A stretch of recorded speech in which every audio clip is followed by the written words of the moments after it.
Hi, Brett. Hey, I've been shopping for themes lately here, and I want to know. I'm looking at Theme Forest, and they used to be Code Canyon. Tell me, how do you go about picking one?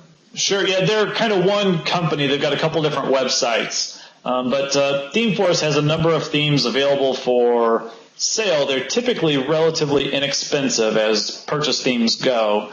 But the thing is, when you go to Theme Forest, you're going to see some themes that, from a design perspective, look pretty cool. They've got some really good designers that pass themes through there, and it's a large marketplace of themes, so there's a lot to pick from. The challenge is that some of these designs were designed a few years ago, and the WordPress theme that they're built on is a little generic and in some cases dated. Sometimes they're so dated that they're out of date and don't work well with the current version of WordPress, and they may not be compatible with some of the plugins that you might already be running on your WordPress site. So you need to check into that, and there's a couple ways that you can do it because you can't always just tell by looking at the design. So one thing you need to do is they usually have a way to demo the theme, run through the demo as thoroughly as you can to understand all the different ways that it works. If you see any little thing that you think might not work for you, that's a good warning sign that it probably won't. Don't think that it's going to be covered or it's going to be in a setting somewhere. If it doesn't look like it's going to work for you, it probably won't.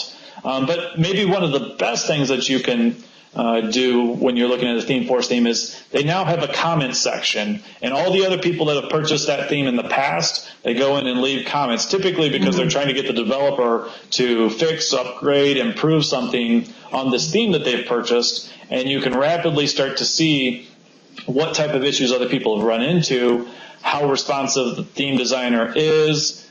A lot of times these are code shops around the world, and the support isn't necessarily going to be terribly on target. They've built a theme and moved on to the next, and they might be 5 years before they come back to that theme, if they ever do. They make more money in bulk in this case than anything else. So make sure you read those comments and go through a couple pages of those comments, because they will really help identify some of the problems there. And then finally, if you can, look for themes that have recently been built. If it hasn't been, there's a lot of Theme Forest themes that date back to 2010, 11, etc. I'd say if it hasn't been built in the last 6 months, cross it off the list and move forward, unless you see something in the comments to indicate that they've done a massive upgrade or change, or the comments are all extremely positive. So look for something relatively new.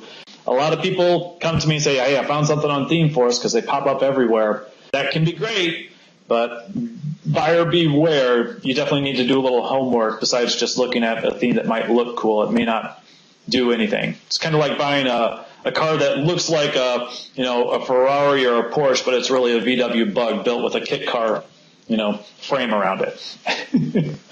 Right. So a theme is a lot more than just how it looks. So if you like the colors on a theme, that doesn't necessarily mean that it's a good theme to go with.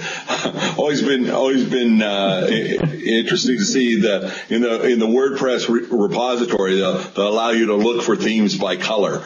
Yep. Boy, all these tips apply to the free themes on WordPress as well. Absolutely. Yeah, you want to look and see if it's going to give you the functionality you want, and there is a huge amount of difference in that. Thanks. Thank you.